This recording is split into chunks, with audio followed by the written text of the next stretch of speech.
Koyilandy MLA Shrimati Kanathil Jameela telephone ലൈനിലുണ്ട്. ശ്രീമതി കാനത്തിൽ ജമീല, ഈ അപകടത്തിന്റെ ഒരു ആഴമറിയാൻ 2 പേർ മരിച്ചു എന്നുള്ളത് സ്ഥിരീകരിക്കുകയാണ്. 2 സ്ത്രീകൾ, പ്രായമായ സ്ത്രീകളാണ് മരിച്ചിരിക്കുന്നത്. ബാക്കി എന്തൊക്കെ വിവരങ്ങൾ ഈ ഘട്ടത്തിൽ അറിയാനാകുന്നു MLAക്ക്? 2 പേരാണ് മരണപ്പെട്ടത് എന്നുള്ളതാണ് എനിക്ക് അറിയാൻ കഴിഞ്ഞത്. ഞാൻ അങ്ങോട്ട് ആശുപത്രിയിലേക്ക് പോയിക്കൊണ്ടിരിക്കുകയാണ്. അവിടെ എത്ര പേരുടെ, ഏത് ആശുപത്രിയിലേക്കാണ് പോകുന്നത്? ആശുപത്രിയിലേക്കാണ് പോകുന്നത്. അവിടെ എത്ര പേരെ പ്രവേശിപ്പിച്ചു എന്ന് അറിയാമോ? ഇവിടെ എത്ര പേരെ പ്രവേശിപ്പിച്ചു എന്നുള്ളത് അറിയണമെങ്കിൽ അവിടെ പോയിട്ട് കിട്ടണം അതിന്റെ കണക്ക്. കുറെ ആളുകളെ മെഡിക്കൽ കോളേജിലേക്ക് മാറ്റിയിട്ടുണ്ട്. 2 പേരാണ് മരണപ്പെട്ടിട്ടുള്ളത്. അവിടെ മണക്കുളങ്ങര ക്ഷേത്രത്തിൽ ഒരുപാട് ആളുകൾ പങ്കെടുക്കുന്ന ഉത്സവമാണ് സാധാരണയായിട്ട് നടക്കാറുള്ളത് എല്ലാ വർഷവും.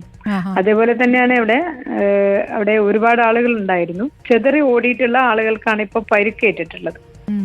ആനകൾ തമ്മിൽ അകലമുണ്ടായിരുന്നില്ല, ആനകൾ തമ്മിൽ കൊമ്പ് കോർത്തപ്പോഴാണ് ഈ അപകടം എന്നുള്ളതാണ് അറിയാനാകുന്നത്. നമുക്കറിയാം, എല്ലാ ഭാഗങ്ങളിലും ക്ഷേത്രങ്ങളിലും ഉണ്ടാവുന്ന പ്രശ്നം തന്നെയാണ് ഈ ക്ഷേത്രത്തിൽ. ആനയുടെ അകലം സംബന്ധിച്ച കോടതിയിൽ നിന്ന് കൃത്യമായ ഉത്തരവുണ്ടല്ലോ, അതൊന്നും പാലിക്കപ്പെടുന്നില്ല എന്ന് വേണം മനസ്സിലാക്കാൻ. അതെ, എന്താണ് എന്നുള്ളത് ഞാൻ അവിടെ എത്തിയതിനു ശേഷം അന്വേഷിച്ച് പറയാൻ പറ്റും. പക്ഷെ അകലം, വേണ്ട കാര്യങ്ങൾ പലതും പാലിക്കുന്നില്ല എന്നുള്ളതാണ്. ഇപ്പൊ നിബന്ധനകളെല്ലാം തന്നെ പാലിച്ചിട്ടുണ്ടെങ്കിൽ ഈ പ്രശ്നം വരില്ല. ഇല്ലാത്തത് കൊണ്ടാണ് ഈ പ്രശ്നങ്ങൾ വരുന്നത് എന്നുള്ളത് തീർച്ചയാണ്. ഇത് ഏകദേശം എത്ര ആളുകൾ പങ്കെടുക്കുന്ന ഉത്സവമാണെന്ന് ഏകദേശം അറിയാമോ? നാട് തന്നെ ആയതുകൊണ്ട് അറിയാമല്ലോ, ഈ ഉത്സവം ഒരു വലിയ ഉത്സവമാണല്ലേ? 4000 ആളുകൾ പങ്കെടുക്കുന്ന ഉത്സവം. രാത്രിയെല്ലാം തന്നെ ആകുമ്പോഴേക്കും നന്നായിട്ട് ആളുകൾ വരും. ഒരുപാട് പേർ ആശുപത്രിയിലുണ്ട്.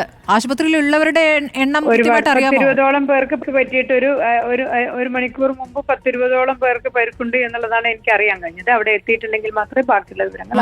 5 പേരുടെ നില ഗുരുതരമാണ്. അവരെ മെഡിക്കൽ കോളേജ് ആശുപത്രിയിലേക്ക് മാറ്റിയെന്നും അറിയുന്നു. മെഡിക്കൽ കോളേജ് ആശുപത്രിയിലേക്ക് മാറ്റിയിട്ടുണ്ട്.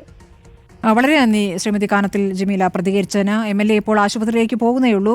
പ്രാഥമികമായി കിട്ടിയിരിക്കുന്ന വിവരങ്ങൾ മാത്രമാണ് MLAക്കും ഇപ്പോൾ കൈമാറാനാകുന്നത്. രഞ്ജിത്ത്, ഇപ്പോൾ 2 ആനകളാണ് ഇപ്പോൾ ഇടഞ്ഞത്. ഗോകുലും പീതാംബരനും